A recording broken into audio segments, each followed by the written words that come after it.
So herb box is coming. I see other competition. I'm small right now. Snoop, I hope to see you, Snoop, out there. I see you got your box, baby. Man, I'm coming for you, though, Uncle Snoop. Thanks to all of our sponsors, and this week we're highlighting Dairy Berry's Recording Studio. Find him at dairyberriesrecordingstudio.com or call Mark at 303-456-8216.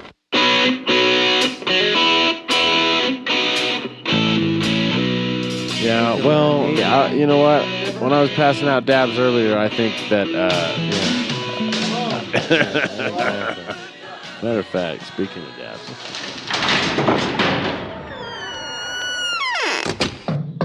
Open up, Colorado. It's 420. Time to grind and burn. This is not your son's stoner show.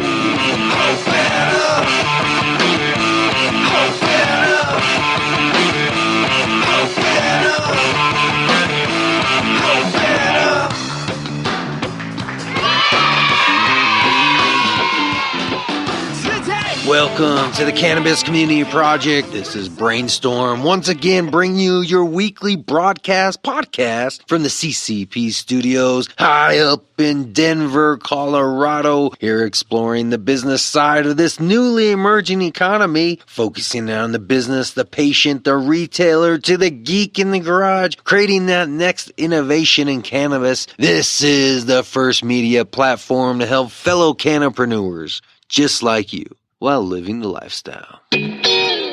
Oh, yeah. That's the way I like to start a show, nice and strong, and always from a good place. I feel good today. My throat's a little sore. I wonder if it's from our 420 weekend last weekend, partying hard. No. You guys saw the video. You heard the show. It was a great show. Next event that we have coming up, I would like you all to join me because these are some great events. Matter of fact, on May 5th, come out and join me. Listen to Young Fate. Come out as we listen to the best rapper in Colorado perform. No disrespect to Lee Ricks or any other performer I've ever talked to. Why don't we just make some weekly announcements? Something we haven't really done formally before, but I have a few things to announce this week. So let's just make this the announcement hour. So here we go. June 19th, we got the Expo, the U.S. Cannabis Expo in Colorado Springs. June 19th, FYI, that's also my birthday. So if anybody sees me, please feel free to, give me a birthday gift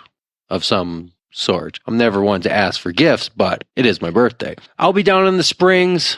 Come find me, walking around with the microphone. I'll probably be with the Grow Flounder, as I tend to be when I go out to events. Hey, speaking of Colorado Springs, also look for me on 1580 AM. That's right. I finally have transitioned over to terrestrial radio, 1580 AM, coming out of Colorado Springs. Well, first let me tell you this, a unique radio station, AM radio station, public station, that's going to be the first in the country to be a cannabis exclusive station. K-High, K-H-I-H, you can find them online, but more importantly, just tune in Saturday afternoons and repeats on Sunday afternoons. Cannabis Community Project, now on terrestrial, 1580 AM. We also have a CCP members page coming. This is going to be a membership page where anybody who's a loyal listener of the show week after week, you're a follower, you're a fan, or maybe you're just a friend, maybe you're a business, somebody who's part of this community. Well, now I'm officially going to have a page for you called the membership page. And it's going to come with all the goodies. You sign up, there will be a nominal yearly fee, different levels. I won't tell you what they are yet because I haven't finalized them. Still working out the matrix of how everything's going to work. But once we get that going, this is going to be my bread and butter of keeping the show alive. I mean, sponsors definitely help, but quite frankly, there's just not enough airspace and not enough money from sponsors to really make this show grow and be able to afford everything we need for top quality production and to also get us out to every event, to get us out to those businesses, to make sure we have everything we need to make this a full show, a full CCP radio show. So the sponsorship page, probably coming next month, is going to let you donate a few dollars and you'll get things in return like some free t-shirts, discounts on products from the store, perpetually continuing discounts depending on what you donate. We're also going to have albums, music albums you can download, and a few other goodies. I'm putting that together now, so make sure to look for it. Membership page, probably maybe next week or the week after. I'll get that put together for you. That's going to be exciting because that's going to really bring community and closer together to this community.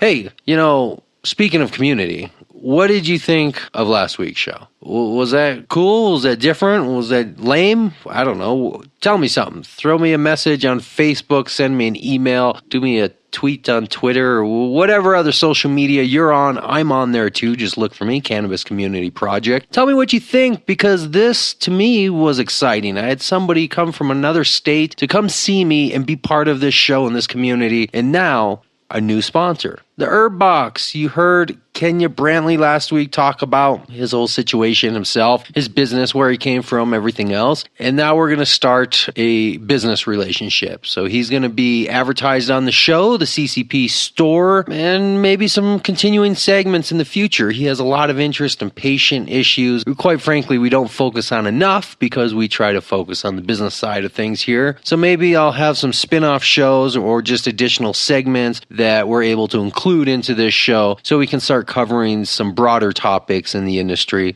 like patient issues. As Mr. Brantley from the Herb Box pointed out last week, there's a lot of people out there just like him who are working their way through life with some barriers. But the cannabis industry is giving them a new path to life. So thank you. Thank you for being a sponsor, and thank you for being part of this community. It's so good to just meet with new people from all over the place. Just like this week, I sit down with David Bush from David Law. He's a hemp attorney. Well, so he's like a business attorney, but he's specializing on the hemp industry. And this is a unique perspective. I don't think we've ever specifically spoken to lawyers directly in a sit-down long form. We've had some indirect legal segments and a little interaction here and there. This will be the first time we actually have a dedicated individual who's knowledgeable about hemp, and he's very knowledgeable about commercial aspects and how this business and industry is going to grow. That's what we talked about. Mr. David Bush from David Law. He also has a nonprofit that he's going to talk about. You're going to want to listen to this full interview. There's so much stuff to hear, so much stuff to get out of it, and more than likely, we're going to have a reoccurring relationship with David. Why pass up the opportunity to have a lawyer close by that we can do monthly segments, legal segments, or maybe just hemp, depending on really the direction he wants to take it. We'll see. But until we get into all that, let's make sure we do, like always, our weekly short-term memory flashback, memory relapse. We're going to learn about last week's show. Do you remember last week's show? Even though I just talked about it, can you remember it? How much of a stoner are you? Well, unfortunately, even though we're focusing on business, the reality is this may not be your son's stoner show, but you're probably a stoner listening to it, which means maybe you've already forgotten what last week's show was about.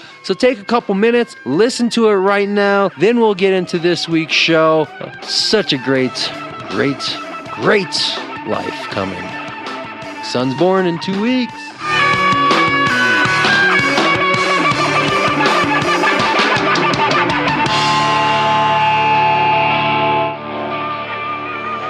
Those who know me as KB. Those who don't know me, my name is Kenya Brantley. And those who I have taught, I'm Coach B, Coach. She's going to be smiling a little bit.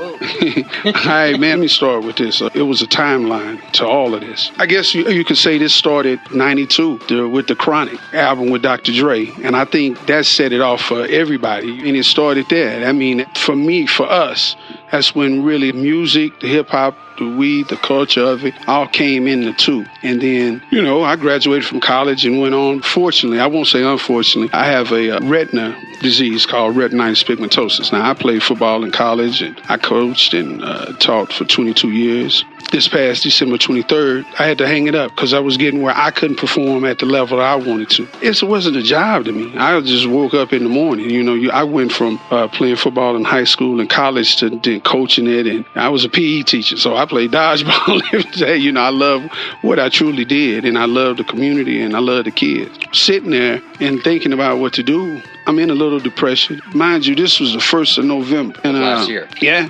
2014. So I had already put in my leave of absence because I knew I was going to retire. But so it gave me time to sit and think, start thinking about doing something. And back in the day, we kept our weed in a Crown Raw bag. I put that in, it was all dried up, and I was like, it clicked. I need to find something to put it in. And that's all I said to myself. People just think, like, they'll see, when they click on something, they just see that product. I didn't know how hard it was. And when they hear this podcast, they think like, oh, you just got a microphone and we start talking.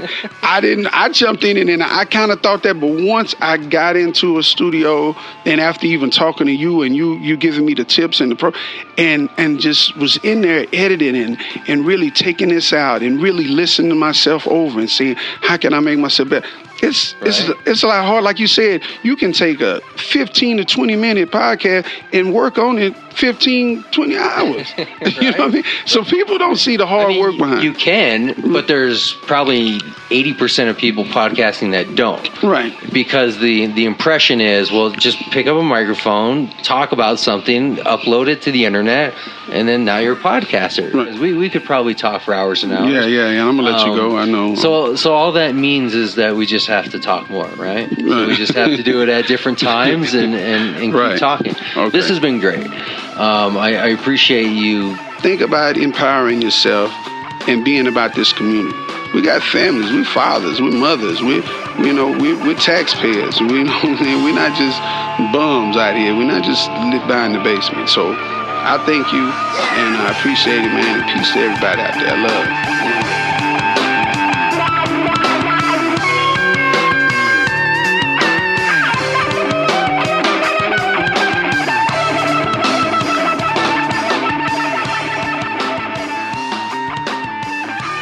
Hey, you like the businesses you hear? Maybe you're a business just like that. Maybe you have a thought or an idea that would be perfect for this community.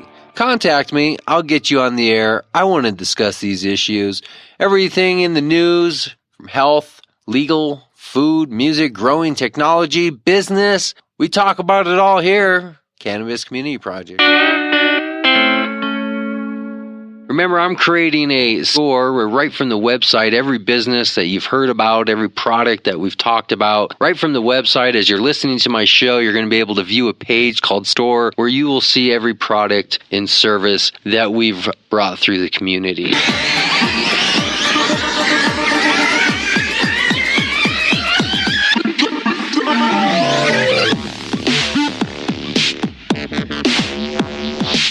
The Skunk Box. The Skunk Box is for any herb connoisseur. Why? Because it's the premier herbal humidor. Skunk Box increases the quality of your favorite herbs and saves you money by making them last longer. Store your favorite herbs for weeks without them drying out and losing their flavor and potent scent. Restore dried out herbs in just a few days and bring back the odor, flavor, and texture you love. Keep your herbs and accessories safe in the water-resistant, dust-proof, and odorless container, whether you're home or on the go. It's customizable, and here in Colorado, it's a locking container that is for when you are leaving centers or dispensaries with your product. You now no longer have to pay those few bucks for those cheap Ziploc bags that they're making you buy. Check them out on the Cannabis Community Project store, the Skunk Box.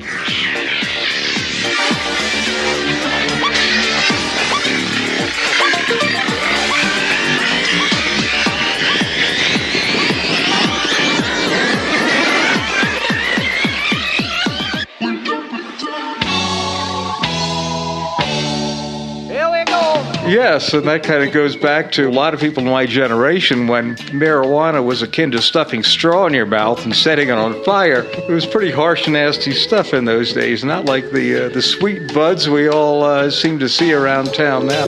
Oh, really? Go to the grind and I'm going to make the dollar. Cool.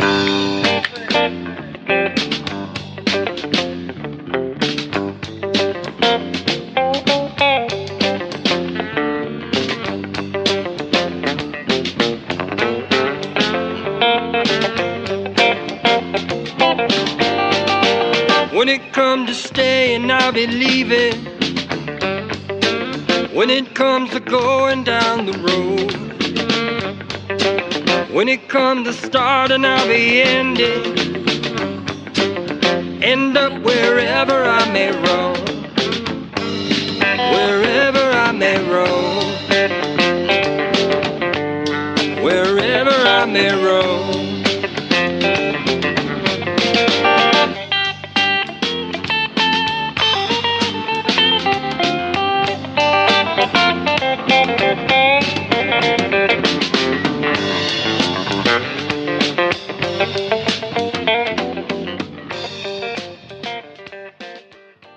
Yeah, hi. My name is David Bush. I'm an attorney, and I have a solo practice in Wheat Ridge, Colorado. Its formal name is David B. Bush, LLC, but I go by the trade name David Law.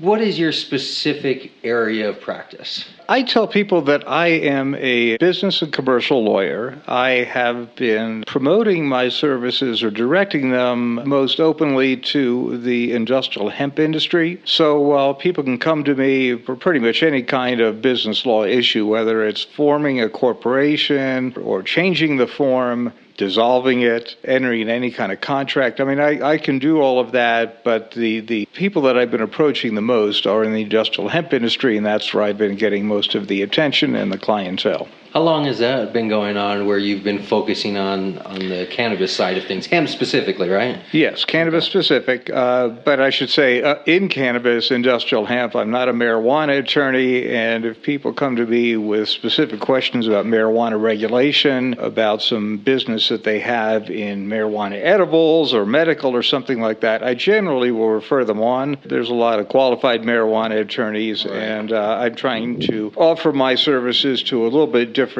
clientele. And you asked me how long I've been doing that. My practice is actually very new. I just opened in January of this year, 2015. Oh, okay. I was an attorney for 15 years in a law firm downtown Denver. I had other legal lives before that, but that was the most recent 15 years at a firm downtown called Marcus and Green and Jarvis. And I just left them the end of December to form this practice. Okay. It was similar type of law, business, commercial type law? Actually, no.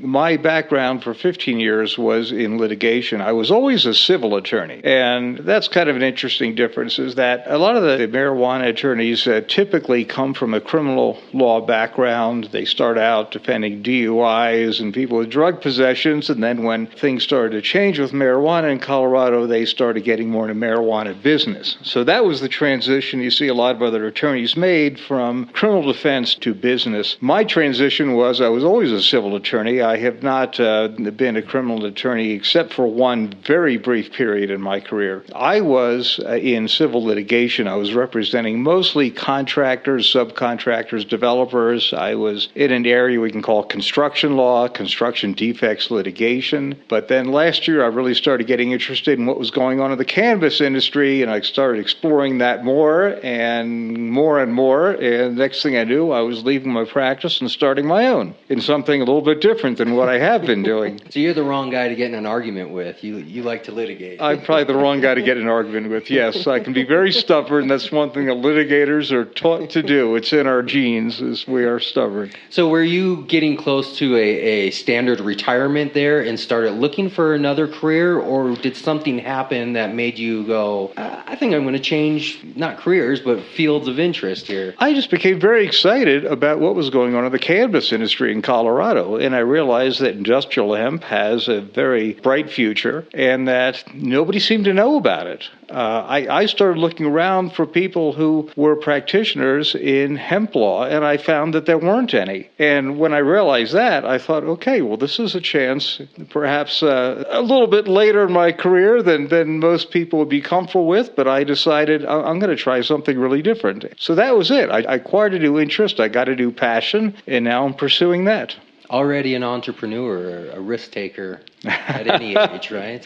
So you made a distinction, which I think we should point out because I think it's an important one. You're not a marijuana lawyer in the sense where if somebody gets arrested for doing something legal or illegal, you're not that type of lawyer. You're specifically focusing on the industrial growing and cultivation of hemp. That's right. How would you explain to somebody specifically where that fine line is, those two? Sure. The easiest way to think about it, it's kind of funny when I say this, but think of cannabis as a dog. Okay. Okay, and I don't mean in any kind of sense of insulting anyone. But dogs... Man's best friend? Well, yes. It's funny, you could say that too. Man's best friend.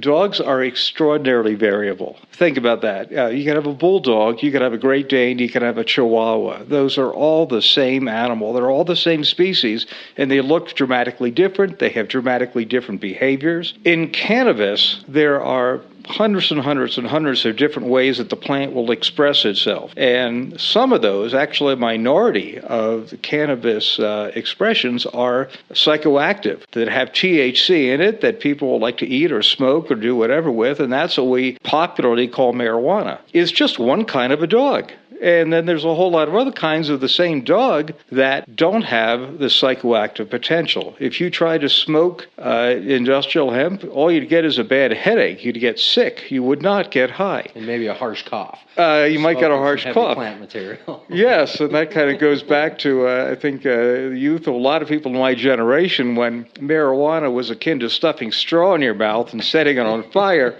It was pretty harsh, nasty stuff in those days, not like the sweet buds we all seem to see around town now. But anyway, so getting to what industrial hemp is, it's cannabis. It is no different as a species from marijuana, and you could freely cross marijuana and hemp. You'd still get a cannabis plant, and it might have THC in it. It might have a lot. It may have little. So in industrial hemp, the interest is in every other use for the plant other than the part of it that has THC and people can get high from. There's food products. There's fuel. There's building materials. There's fabric that you can make clothing with. There's all kinds of uses. Biofuels is another one. Almost an endless list. Well, it is, and you can get on sites on the internet now and find people quoting something like 25,000 different ways that you can make things out of hemp. How you add up to 25,000, I don't know, but I see that all the time. So that there is a very impressive array of products. There's even plastics that can be made from the lignins in the plant. The uses are very broad, very impressive, and it's really limited only by our ingenuity as people. So I understand why, from a criminal standpoint, somebody would need a lawyer if they were dealing with a medical or recreational marijuana side of it. Everybody always needs lawyers. But specifically with the hemp part, where is your role being fulfilled? Well, my answer is yes. Yes, and yes. Well, everything you said is true. I do a lot of outreach. I do interviews like this one. I talk to groups. In fact, I have a couple of events, 2 or 3, coming up where I'm going to be a speaker. I am trying to start to publish. And so there's things like that I'm doing to reach out to people. I belong to various organizations that are connected to industrial hemp directly or indirectly so that I can meet people. They can meet me. We can find out if there's any common interest we have. I do get a lot of calls. I get a lot of calls from all over the country, as a matter of fact. As you may know, that there's lots of people outside Colorado that are interested in investing in the cannabis industry in Colorado. Mm-hmm. Well, industrial hemp is no different. There are people coming in from out of state that are buying land, that are looking for other investors to join with them to build facilities, and some of those people end up calling me and asking me for my legal services. So your practice would be no different than any other commercial venture where somebody was purchasing property or starting a business or constructing something. The only difference is it just happens to be hemp, but as far as what you're practicing is pretty much just commercial law in that sense? Well, it's commercial and regulatory. You have to appreciate is that all cannabis is heavily regulated, whether you want to call it marijuana or industrial hemp. There are regulatory regimes that exist in Colorado, and we operate in this very strange netherworld with the federal government. as to what is permitted and not permitted. So in addition to the ordinary business concerns that people may have about how do I write good contracts, how do I organize my business entity, what am I going to do about taxes? I mean, there's all those things everybody in every business will have. The difference here is that we have a very unique regulatory regime as well. And so that's part of my practice, is to advise people on how to comply with the regulations and how the regulations may be changing, what they may look like in the future. Your practice started just this year. Did your knowledge and education also start this year, or are you coming from a previous background of, I guess, understanding about this industry and the regulations? Well, I really started getting, I should say, actively studying cannabis last year. And so there were several months in 2014 when my interest was really starting to accelerate, and I started joining organizations, meeting people. I gave one legal talk actually last fall. And all that sort of culminated me deciding to go out and form my own practice this year. And you know what I'd like to tell people too is we're all startups. I'm a startup, and most people who come to me have either no business yet, they're just starting it, or they have a very small business and they're trying to expand it. And so we really have a kind of a bond there, a common experience in that we are all very new to this, and we're all still learning, and we're all still trying to figure out how we're going to make a living out of this exciting new industry and perhaps be very successful in it. Well, we share that background. I mean, I'm a startup in this sense of what I'm doing here with this business. It's just over a year old. 90% of everybody I talk to are startups or in business, kind of business. They have either a product or they have a service that they're kind of getting going. So I think I'm probably seeing a lot of the same things you're seeing, where people are just wanting to do something, maybe not really sure what to do. They're not really coming from business backgrounds, but they want to do something in the industry. So they just start doing something. And then I guess in the nature of networking and everything else, you start bumping into people and they say, hey, here's a lawyer over here that can help you set your business up. And they call you. And I will say too, personally, it makes it a lot more fun that we are all new, we're all startups, we're all learning, because people from all walks of life are coming into the cannabis industry. I just cannot tell you how many people I meet who used to be musicians or used to be in some kind of computer field.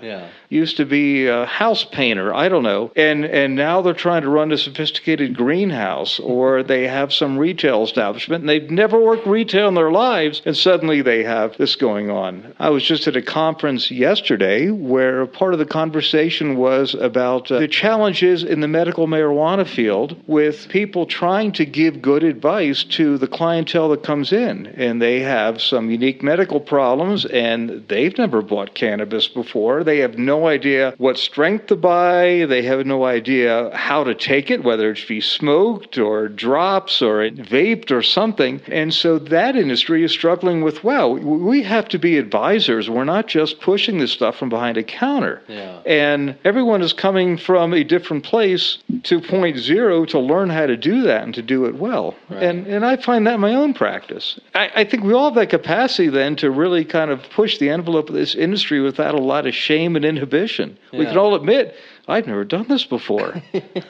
Well, you've been doing this for a while. I mean, in general, you're I've been a lawyer for nearly 25 years. Yeah, so I assume you didn't just take this change without some serious consideration. I mean, you're thinking about the future and retirement and, the risk and reward and everything else. Well, what is it that made you actually take that step, not being, coming out of high school or fresh out of college? Was there something there that kind of motivated you, or? I think it's just one of those experiences where you do something long enough, you can get kind of tired of it, and you might want to do something different. And I think that's really what happened with me, is that for 15 years, nonstop, I was a construction attorney. I'd been in various aspects of business law and commercial litigation, really almost my entire career. And then it started narrowing down very much to the one thing that I was doing, and I just didn't want to be a one-trick pony anymore. I had done it. I'd been there, and I was ready to try something different. And I think I'm at a stage in my life where I can take this kind of risk, and I'll be okay. Yeah. I'll be okay. I have enough confidence in my ability, my legal skills, that I can try this and I can make it work. And you had some stability in place, right? I assume you weren't, shoestringing budget. I mean, you had some stability there to allow you to make that transition. Well, what helps is I am sitting with you in a building that I own. Yeah. My wife has a profession, and we own a building in which she practices her own profession. She's a veterinarian. We're sitting in Lakeside Animal Hospital on the second floor of that building, which is now my law firm. So, we have that source of stability, that I'm not the sole breadwinner of the family. And I certainly have been at other points of time in our relationship. Right now, I'm just trying to do something different. And I think it's safe to say that I'm not so worried because we have some stability, and so I can take this risk. And I do see that a lot of people I'm dealing with are a little bit more on the edge. Right. And I have to be careful about that with them and appreciate their circumstances. Right. That's what I always tell people, too, is have your part-time job or keep your day job? Well, I mean, it doesn't have to be necessarily a full-time day job, but keep something. I mean, the lady I talked to last week was doing Uber driving. Keep something for some type of stability, because there's a lot of heartaches in getting going, Sure. and a lot of setbacks and a lot of financial drain. And if you jump in, both feet, you may not last as long. You anticipated, because you didn't anticipate the length it was going to take to actually get that traction going. Sure. And I'll give you an example of that. Some of the clients I'm working with are farmers. Okay, farming didn't just start in Colorado with the cannabis industry. And so there are some people that maybe are trying to farm really for the first time in their lives, but that's a bit unusual. Mostly what I'm dealing with are people who have been growing corn and sorghum. They have big old fields out in eastern Colorado. They've got a family farm that's been in the family for maybe generations, and now they're trying to grow hemp on a few acres. Mm-hmm. So it's not like they're rolling the whole set of dice on this one industry. Right. They are trying to see if they can rotate it in with their existing crops. They're trying to see if maybe they can make a little more per acre with this crop. So you see some interesting developments out there. There are people who are just leasing acreage, just a small amount of acreage here and there. So that's another way people control risk, is they don't have to own the land. They can just go to a farmer and say, hey, can I farm 5 of your 500 acres? And let me just rent that for a season and try out this cannabis stuff. And so that's happening. Like a retake on crop sharing, almost, kind of working somebody else's land and absolutely taking a percentage of it type deal. Yeah, that's where you'd use a good lawyer like me, because there's no end to the kind of business relationships you can form. There's no end to the kind of contracts that imaginative people can come up with to try to allocate the risk and control the risk and come up with a plan where everyone can come out ahead. Yeah. So that's where I try to offer my services, is let's think creatively about this. You don't want to stake your entire life on something that could go belly up next week. Let's see if we can find an intelligent way for you to try this and see if it'll work and succeed. Do you think since 2012, hemp has really been taken advantage of as it could be, as the medical and recreational part has been floyded? From what I see, kind of stepping back, it doesn't look like people are really taking a hold of this hemp. And I'm not sure what the barrier is, or is there something in regulation that's preventing people from really jumping in? Like, dispensaries pop up, 2,500 some around the state. Where's the hemp side of this going, or what's slowing it down, assuming you take that same outlook? No, I do, and your observation is dead on. Here's how I would compare it. Marijuana. There was always a great industry. There was always a great market. The only point about it was that it was illegal. It was all criminal activity. So when marijuana became legal in Colorado, no one had to go out and create markets. They existed in spades. There was tons of plant material. There was lots of seed. There was everything in place. all you needed were honest entrepreneurs operating under the blue sky instead of in the darkness of some back room where people were cutting their deals in the old days. One other thing, too, I just had a very eye-opening experience with last fall was to come across a company that was providing, how should I say this? It was online wholesale information for buyers of marijuana. And just information. Well, it was actually an online way of purchasing. People could actually bid and purchase wholesale online. And this is a business that people were at the Indo Expo last November. And what they told me was that even when marijuana was legalized, people still did a lot of the same things they did in the old days of Prohibition, that if you needed to buy a couple of pounds of pot wholesale for your dispensary, you had to know somebody. Yeah. And so it was, I'm going to call John or Jose or someone like that and make my deal to bring the product into my establishment. And so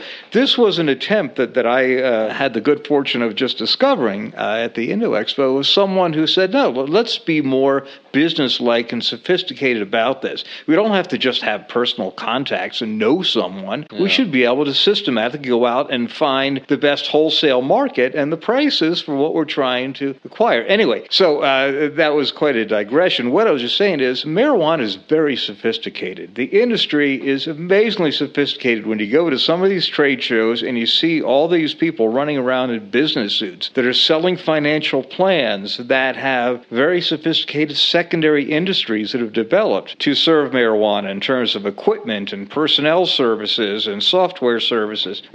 You don't have that in hemp. And this is getting back to your observation. Hemp still has the look and feel of a bunch of people with overalls and straw hats. It really does. And so we are way behind marijuana. I see myself as someone who's really in on the ground floor. I think that is going to change. It's going to change dramatically because the potential in the industry is huge for all of the products that can be made from hemp. But it's not there yet. Right. And so you wonder, why isn't it there? Well, part of it is there were not all these markets for hemp. When we got legalization, we were starting from ground zero. Industrial hemp, think of Colorado as a third world country. We are like the poorest of the poor in the Caribbean or Africa or something. When you look at the infrastructure for hemp, the quality of the markets, the sophistication of the actors in the markets, we need basically foreign aid to get this going. It's really, I say that kind of jokingly, but it's like that. Does that make us refugees? Yes, we need hemp refugees, I guess, from countries where they're no longer wanted. Who knows? But we don't have seed. We don't have quality seed like you do for marijuana. There's a struggle to get that in the state. We don't have the markets. We don't have the infrastructure for processing. We don't have any of this. What we have, fortunately, is a legal environment that says you can go out and experiment now. You can figure out how to do this, and it's okay to try to put it together. But we're starting from the ground up. But we're starting from the ground up, and marijuana hit the ground running. Yeah. We hit the ground. We weren't even crawling, all right? We were dreaming when we hit the ground, and now maybe we're trying to crawl. Right. The law basically just opened the door to an existing store for marijuana, whereas all it did was give us an open field for hemp. And then say, there you go. Exactly. Go do something with that. Exactly. So there is no wholesale market for hemp like there has developed for marijuana, which is the example I gave. Because of the overall infrastructure not being there. Who are you going to sell it to? What are they going to do with it? Exactly. What are they going to break it down to? So all of that has to exist before somebody can grow it and sell it to somebody. Sure. Every other domino down the line needs to kind of be set up. So it's who starts, who moves first. Exactly. Do you build a factory or do you grow a field? You got it. It's the chicken and the egg. Is why should I grow hemp if I have no place to sell it? How can I sell the hemp if no one's growing it? Right. And so that all has to sort of evolve together. And you will see in the hemp industry, it's still very personal. Everyone seems to know everyone else. And The buying and selling happens on a very personal basis. If you want hemp seed, you have to know someone who can sell some to you. And if you grow the stuff and you want to sell your produce, you got to find someone else who's going to buy it. We just don't have the markets either for the input factors or for the product yet. That is still to come, and it's coming quickly. Okay, I haven't heard of anyone unable to sell what they grew. So it can be done. It's just done on a very ad hoc, kind of haphazard basis. Very much what I would call, kind of jokingly, third world country. That's what we have. It's not developed. It's just you make it up as you go along. So they may be able to easily sell it, but is there a way to easily profit from it at this point? To me, it sounds like when you're kind of in that stagnant, like who moves first, it sounds like big money's needed. Well, there are intensely profitable things one can do with hemp. And the number one thing is if you have good seed. Hemp seed has been astoundingly expensive, $10 for a seed. It has to come in from out of country, right? It's, there is seed that is brought in from other countries, and it's not legal, and I have no idea how it gets here, and I can't help anyone. I can't advise anyone on how to do that, but it does come in, basically smuggled in from other sources, and of course that is very rare and very valuable.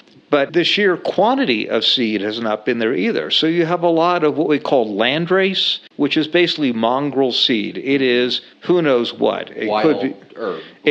It's a combination of seed that is brought in from abroad and so may have begun its life as a certified European Union kind of seed. That can be mixed in with something ditchweed from Nebraska. There's apparently a lot of just growing wild in Nebraska, and people go out and gather the seed. They say, all over the place. So that is a problem, is that it's scarce, it's expensive, and most people have no idea what they've got. Quality control. Quality control is a big problem. Probably the same thing we saw with marijuana. When it has to be trucked in from out of the country, the quality is going to drop, and the control of everything is going to be out of control. Once you're allowed to control it, grow it where you live, and have control over it, then the quality goes up, and all of a sudden things start to change. I assume there's a correlation there also with hemp, that because the United States up until recently has not allowed it to be grown in the States, it's pretty much doing the same thing as any other drug. Here's something I think that marijuana and hemp have a lot in common, and that is there are no intellectual property rights recognized in America for cannabis. Even this, internet rumor that always floats around, how the government owns patents to various cannabis this and cannabis that. Have you heard of these type of... Well, yeah. I do understand that the U.S. owns some patents, and it's never been clear to me exactly what those patents are on. Is it on a genetic variety? Is it on a growing method? I'm not the expert on that, and I haven't looked into it, but I certainly have heard the same things that people talk about on the street about the U.S. owning patents. But I will tell you this, that a private entrepreneur in Colorado has no means of certifying their varieties, and I don't care whether you're talking marijuana or industrial hemp. There's no way to say, okay, I have developed a variety now. I own the seed. I own the cultivar, and I can sell like the Monsanto Corporation selling corn seed to someone. There isn't a system in place for doing that. And so what you see is there's a lot of breeders out there. And in the marijuana sector, they've come up with these beautiful cultivars. There's just been a lot to work with for decades and decades and decades in this country. So there are a lot of cultivars, and they seem to be very good in terms of the qualities that people breed marijuana for. But all these names people have, they just make them up. I have Hindu Kush Red. Where'd that name come from? It came from someone's head. There's no official piece of paper anywhere in a government office that says we have recognized and certified this Hindu Kush Red. The only difference is, again, marijuana, there's been much more time, much more experience to really develop good cultivars, even if there is no formal way of owning the particular variety and having control over that intellectual property. In hemp, not only don't you have the property rights, we are still struggling to get cultivars. No one knows what a good Colorado hemp cultivar should look like. Think about it this way. Hemp can be grown very tall, very slender, to make fiber. Like for these fabric. stalks you have behind us. Like the stalks that are in the corner of my office here. Yes, they're very tall.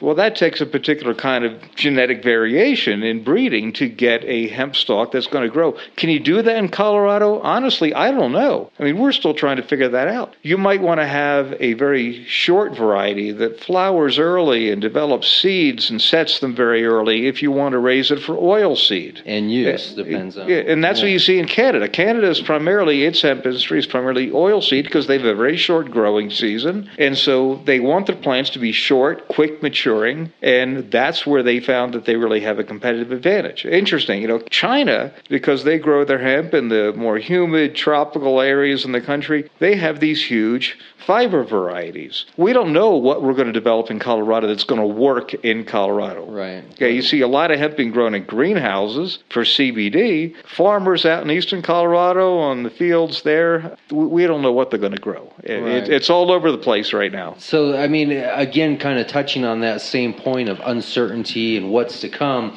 to me it sounds like we're going to need big money to get through these issues, because I don't know if these issues might be beyond the scope of an individual entrepreneur who has a few $1,000s and I'm going to go start my business. It sounds like we're going to need multi-millions of dollars to break through this stagnant market of who goes first, to set the regulation in place. What's your outtake on how we get things? We do need a lot of money for research and development, and it's especially a sorely felt need in industrial hemp because there are so many applications. There's so many different cultivars. You're not just raising a plant to get a high concentration of THC. So in that sense, marijuana has fewer dimensions to it, I think. In hemp, do you want a big plant for fiber? Do you want a short plant that matures early for oil seed? Do you want a plant that's going to be high in THC, high in CBD, or have a high ratio of CBD to THC? So all that takes a lot of money to work out what the cultivars are. Then you got to figure out, well, then how are we going to grow this stuff? And then you got to figure out how we're going to process this. And each one of those is a separate industry or a whole sector of industries that would take a lot of money to really take off. And you see a lot of seeds of that starting.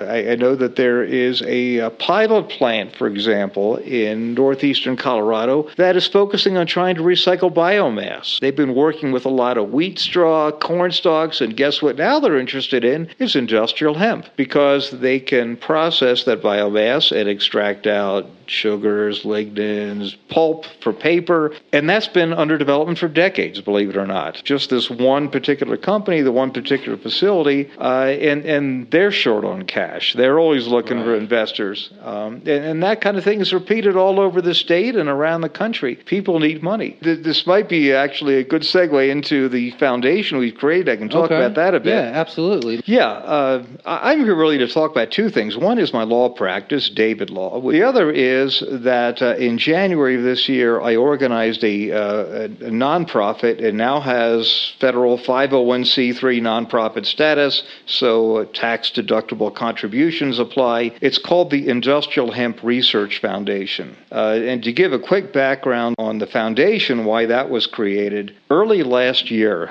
there was federal legislation which was really very landmark in what it did. It was part of the Farm Bill, a provision that authorized for the first time since really the 1930s that industrial hemp could be cultivated only by a very specific part of our economy and population. But it authorized the cultivation of industrial hemp for research and development. And it specifically authorized state departments of agriculture, where hemp was already legal under the state law, and state institutions of higher education. And so now you are starting to see in various states around the country, in North Dakota, in Kentucky in particular, that there is activity going on at the state level to have the universities conduct industrial hemp research. As part of a curriculum, you could get a degree in hemp or... Well, I know that there are courses that are being taught here and there. In fact, there was one that I think it was University of Denver offered one on hemp, and it quickly sold out or registered up. But no, what I'm talking about is actually original research. So this isn't to create degree programs. I mean, that can come too. Right. But this is for people to conduct original research on cultivars, on perhaps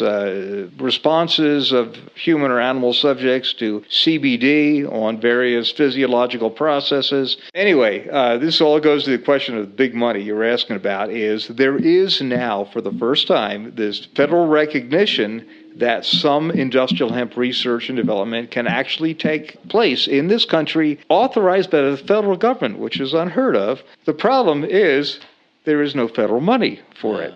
None at all. And there is state money only available in certain locations. Kentucky is probably in the forefront of that, that they have actually authorized some in their budget. Money for what? Like funding to support PhD the research programs to do the research, or for institutions to, like yourself, to receive money and engage in research? What would the money be required from the federal government? Well, again, all the federal law does is it says it's okay to do the research, and it's okay by two kinds of institutions: state departments of agriculture and state institutions of higher education. It doesn't say whether that means degree programs, original research. It doesn't give any of the outlines of what the research looks like and who does it, other than to say would be by these particular so the institutions. State will define that. Yeah. In Colorado, we have not yet allocated any money at all to the state universities or to the State Department of Agriculture. I know the State Department of Agriculture has investigated a little bit the possibility of undertaking some pilot research programs. For example, one of the potential applications for industrial hemp is bioremediation. The plant has the capacity to actually withdraw heavy metals and other toxins from soil. And so it has been used successfully.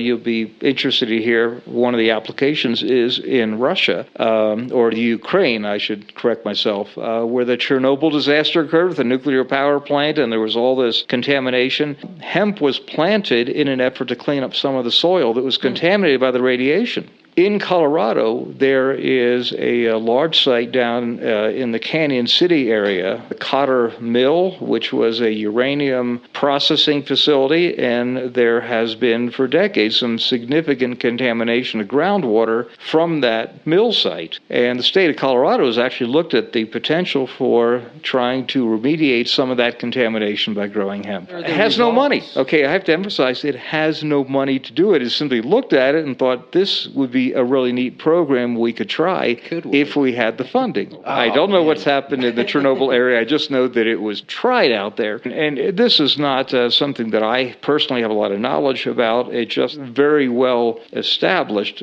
that cannabis in general has the capacity to absorb toxins from the soil, which, by the way, is somewhat of a concern for any kind of consumptive use of cannabis, whether you're talking about smoking marijuana, taking any of the medical marijuana products, or eating any industrial hemp products. You have to know where the plant came from and whether it absorbed any toxins that got concentrated in the products you're now putting in your body. Yeah. So it is kind of a good side and a bad side, and that the plant can help clean up the environment. The bad side is it gets sucked up into the plant, and then what do you do with the plant? Okay, you may not want to eat it. You may want to weave a shirt out of it or something instead. At any rate, so that is the environment that we have authorization at the federal level for the first time to conduct research and development. No particular guidelines on who does it and whether it be a degree program, as you said, or original research by a tenured professor. But in any event, we organized a foundation called the Industrial Hemp Research Foundation in January of this year, and our mission is to raise private funds to support university research in Colorado.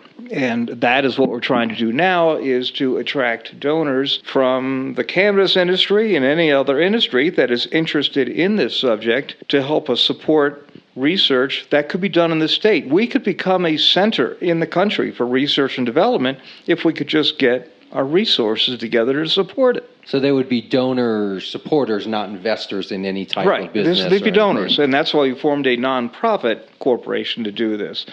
I mean, there is opportunity for donors to invest in research and development. That's certainly going on now. You see a lot of grow houses around the state for both hemp and marijuana. There are people who are in for-profit businesses that are undertaking research. We are just simply trying to take advantage of the fact that this is federally authorized research that universities can do. And think of the intellectual firepower we have in our state universities here. I mean, there are people in engineering, in medicine, in physiology, in the College of Agriculture at CSU has people in economics and people in all kinds of technical fields that could be very interested in doing some of this research. We know some individuals who definitely are, and they are looking for funding, and we are going to try to provide some to them. Through a Kickstarter, Indiegogo, how are you going to go about raising these funds? Well, we're looking at a couple of different directions. One is, we actually have gotten a very attractive offer from a crowdfunding company to put together a crowdfunding platform. And unfortunately, that takes money too.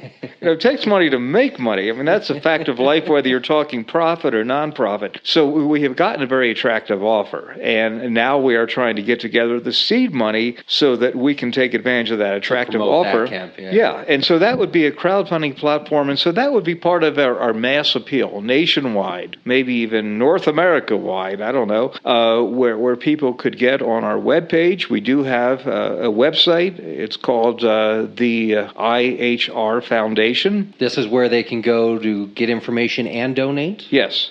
THEIHRFoundation.com. That's our website. Yes, and you can donate now on that website, and it provides information about the foundation and about the programs that we're trying to support right now. We have a couple of researchers, one at the University of Colorado in Boulder, one at CSU Fort Collins, that are interested in getting started on hemp-related research.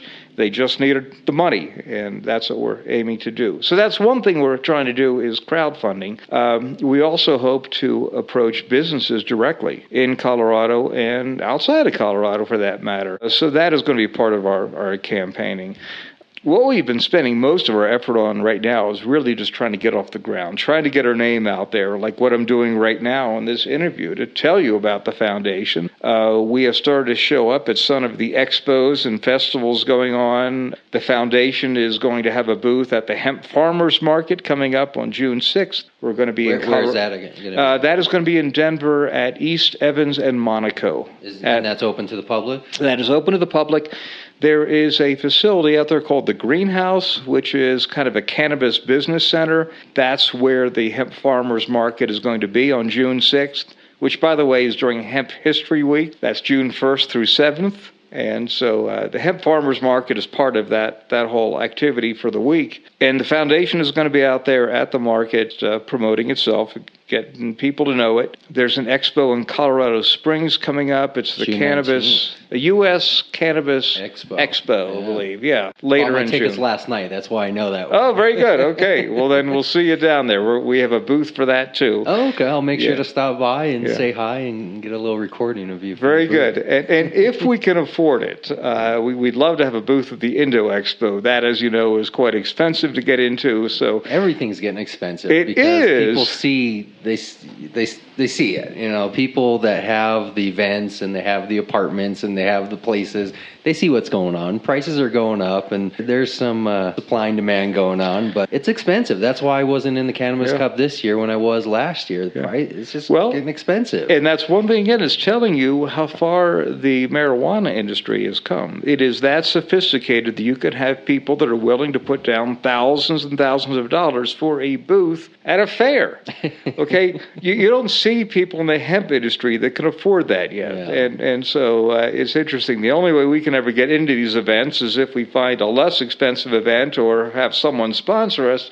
We can't afford it. But the fact the price has gone up so much speaks volumes about the strength and the interest and the financial power of the industry that has developed. And I just hope hemp catches up and gets there too.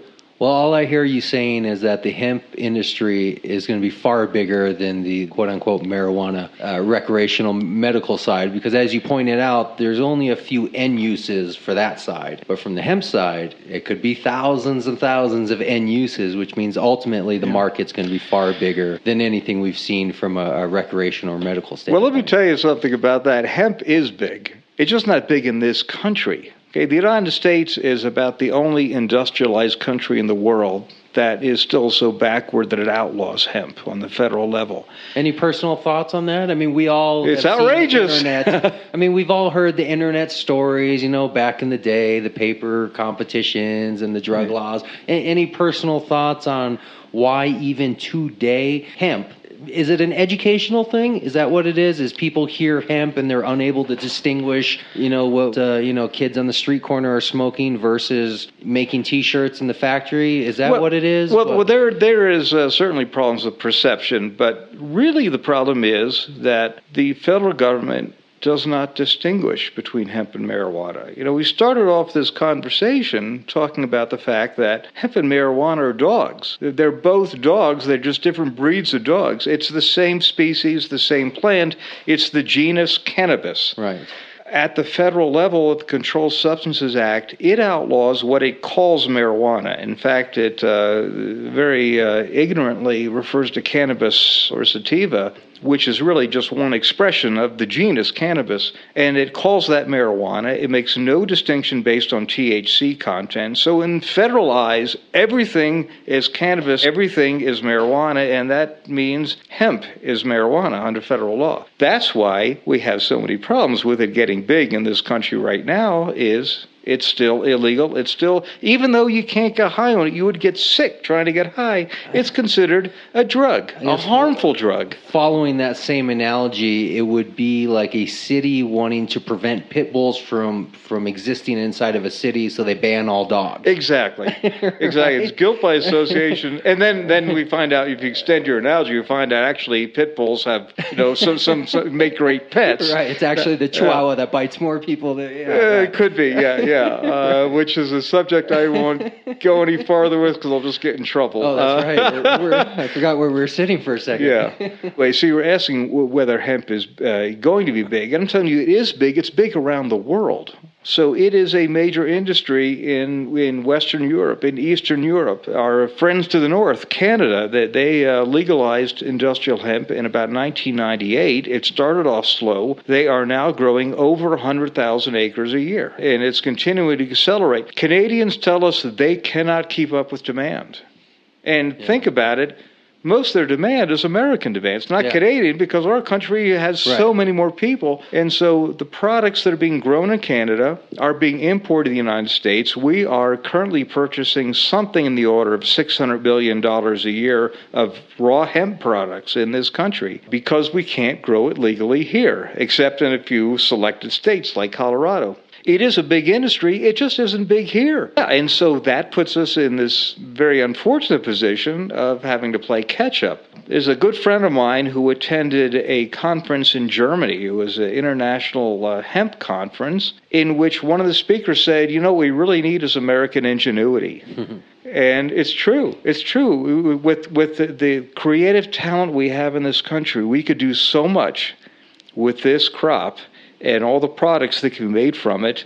And because we have these laws that consider a plant that has thousands of applications as a harmful drug, we can't. And then we go and buy the stuff from other countries so that we can have snack foods made out of hemp and shirts and socks.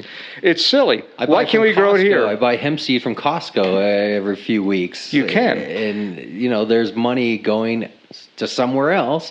But yet they can sell the end product, but they can't grow and manufacture it, so it's money just going somewhere else. Yeah, exactly. It's perfectly legal to squeeze oil out of hemp seeds, and you can ship it anywhere you want. That is legal. The irony is you can't grow the plant that makes the seeds you can squeeze the oil from. Now, where's the sense in that, people? Well, there is no sense, and sometimes when there is no sense, maybe that's the intention, is that it's not supposed to make sense. It's just supposed to not be legal.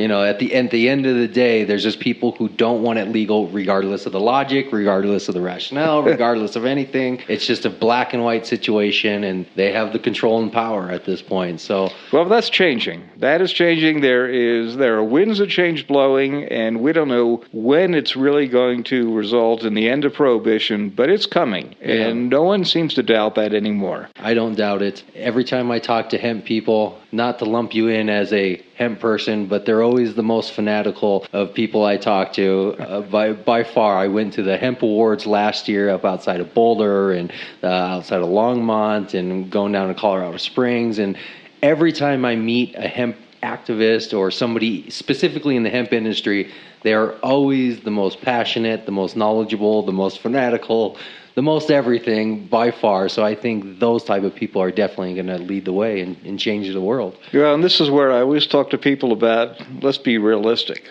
okay? Wheat might be a fantastic crop. It might not grow so on the Amazon basin. So if we're in the Amazon basin, we may have Brazilians all around us that are telling us how wonderful wheat is. That's not telling me it should be grown where they live. So there are people who are so excited about hemp, and they have reason to be, but we have to think carefully about what can we do? Yeah. What can we do where we are with what we've got? I don't know what kind of industry we're ever going to have in Colorado. I think we have enormous potential to be a research and development center for the country. I think that there's all kinds of opportunity for processing, for making some very interesting and wonderful products. I just don't know if we're going to be the state where it really is grown in great quantity outside of greenhouses. And I'm just saying it won't be. I just don't know. And the jury is still out on that. I can already see that we haven't even scraped the beginning of the iceberg in this subject. Because, as you've said, you're new to this, the industry's kind of new, everything's kind of new. So we could probably talk all week long about this, but I think a better thing to do, since we're already hitting an hour, is let's use this as an introduction and then just touch back base with you every few weeks or month or so. Sure. You can call my office at 303-422-0064. That's David Law. And my website is www.davidlawcolorado.com.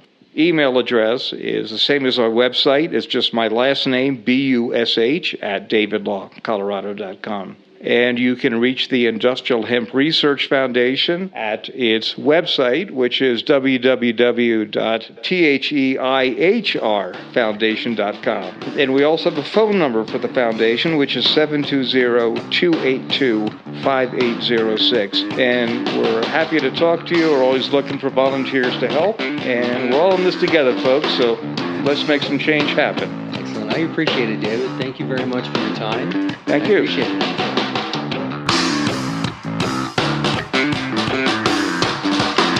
Thanks for listening to this week's show. Make sure to come back next week. We're going to have more guests lined up, speaking with dispensary owners, growers, business owners. Make sure to follow us on all of the social media, Facebook, Google+.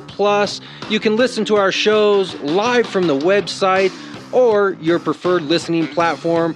Find us on iTunes, Stitcher, SoundCloud, Spreaker, even YouTube, all under the same name, CannabisCommunityProject.com. We'll see you next week. Come on!